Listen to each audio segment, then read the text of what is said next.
every single one of you for being here tonight. And real quick, let's give a big, huge, humongous, ginormous round of applause for our panel members.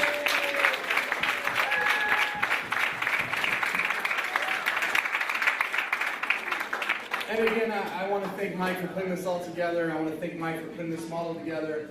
But what I'm most excited about is to introduce you one of my favorite people in the world, a person that has personally helped me and Mike and our entire company a lot. His books have done wonders for us. His wisdom has gone beyond words. This is a man that really, truly, passionately cares about changing every single person's life, setting them up to live the life of their dreams, and really tapping into their true power. This is a man that's a filmmaker, an author, a speaker, and a really, really, really, really, really good person. So I am so very honored and very happy to present to you and introduce you to one of my favorite people in the world, Mr. Greg S. Reid. Whenever you're ready. This guy's always negotiating. When these guys call me up, they say, "Hey, Greg, will you come talk to my group?" I go, "Absolutely," and do it for free. I went, "Okay." I said, "Well, how long can I talk?" He goes, "What do you need?" I go, 90 minutes. He goes, 60 minutes? What do you need 45 minutes for? You got 30. So here we are. Always negotiating, right? Thank you, Greg. Hey. So what we're going to do is actually start... We're going to start the giveaways now. Who's all for giveaways? Yeah! My mentor, his name was Charlie Tremendous Jones. And he has a quote. It says that you are the same today as you'll be in 5 years, except for two things. The people you meet and the books you read. It's who you hang out with, what you put in your head. Agree or agree? Agree. So he wrote a little book here. It's called Books Are Tremendous. These are the books that everyone should have in their personal success library. Who'd like a free copy of this? Yeah! From there, everyone should have The Ultimate Gift. This book was made into a major motion picture a few years ago because it's all about the power of mentorship and taking someone under their wing because you learn along the journey. Okay, okay, we're the people we hang out with. My best friend, his name's Ruben Gonzalez. He's the only person in the history of the world to compete in 4 Winter Olympics in 4 different decades. He's not good, he's just old. His tenacity got him there, and he has a philosophy. He says, you got to have something called the courage to succeed, especially in short sales. What does that mean? The courage to get started, and once you get started, the courage to not quit. Not to give up. It'd be easy like this guy to stop, right? It'd be easier to go in the towel, but it's reaching out and surrounding yourself with people that can help you get the results that'll change your life. Okay, someone's over here. Okay, there you go. From there, I've got a copy. This is my first book I ever did. It's called The Millionaire Mentor. I grew up right here in Del Mar, California. All right. All right. I grew up right here in the mean streets of Del Mar, California. You have no idea how hard it is growing up here. One time, hey, this is a true story. One time the gardener couldn't show him. My parents made me mow the lawn. You have no idea the trauma I went through. From there, I also recommend a book. It's called The Power of Coaching. Do we all agree that we need people to help guide us to get us where we want to go? These people right here are your guides that take you there. That guy back there, go ahead. You got your hand flapping up there. From there, who remembers a movie out a couple years ago called The Secret? Yeah! I don't have that movie. Here's the deal. That movie taught you something. It said, if you think about it, it'll naturally come to be.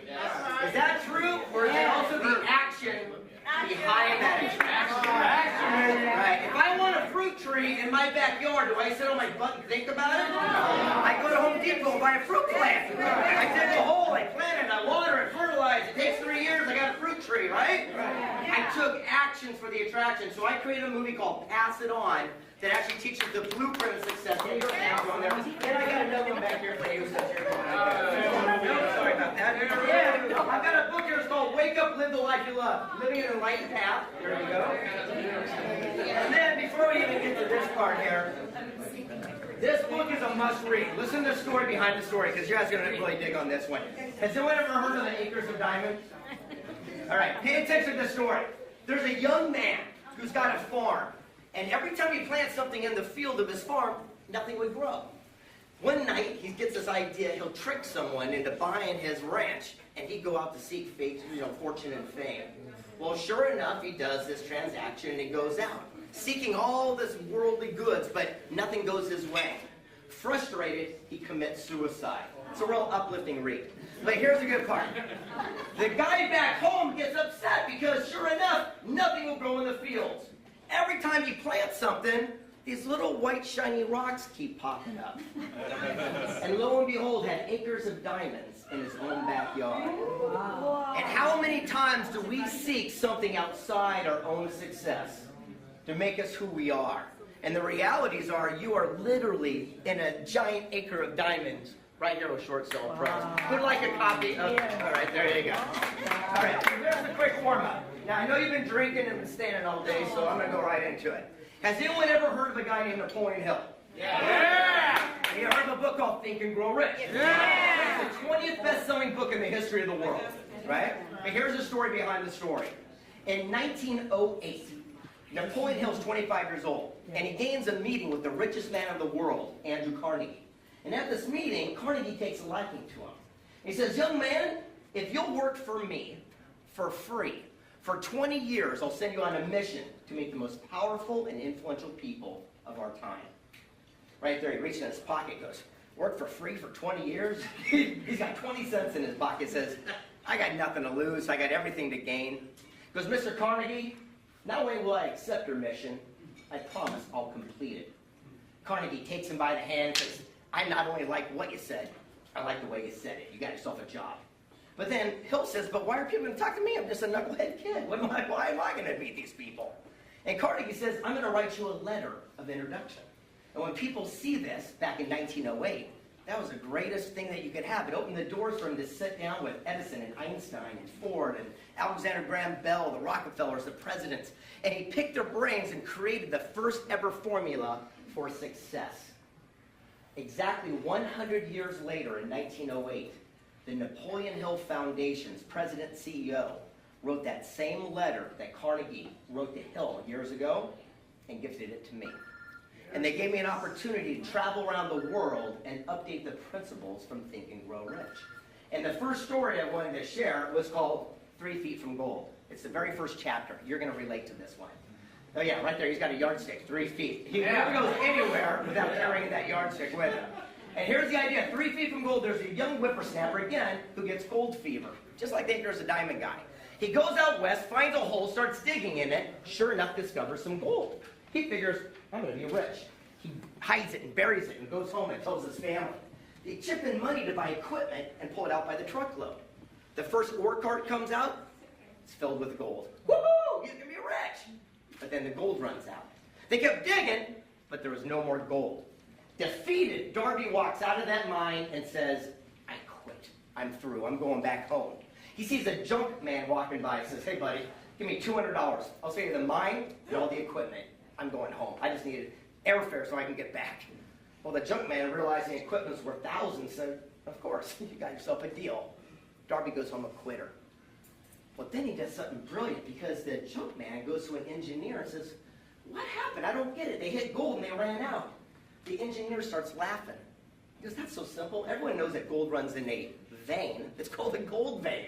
What Darby did is come on one side, hit gold, and pop back into dirt. All you got to do is go back to where they discovered treasure, go 3 feet the opposite direction, you'll tap back into the vein.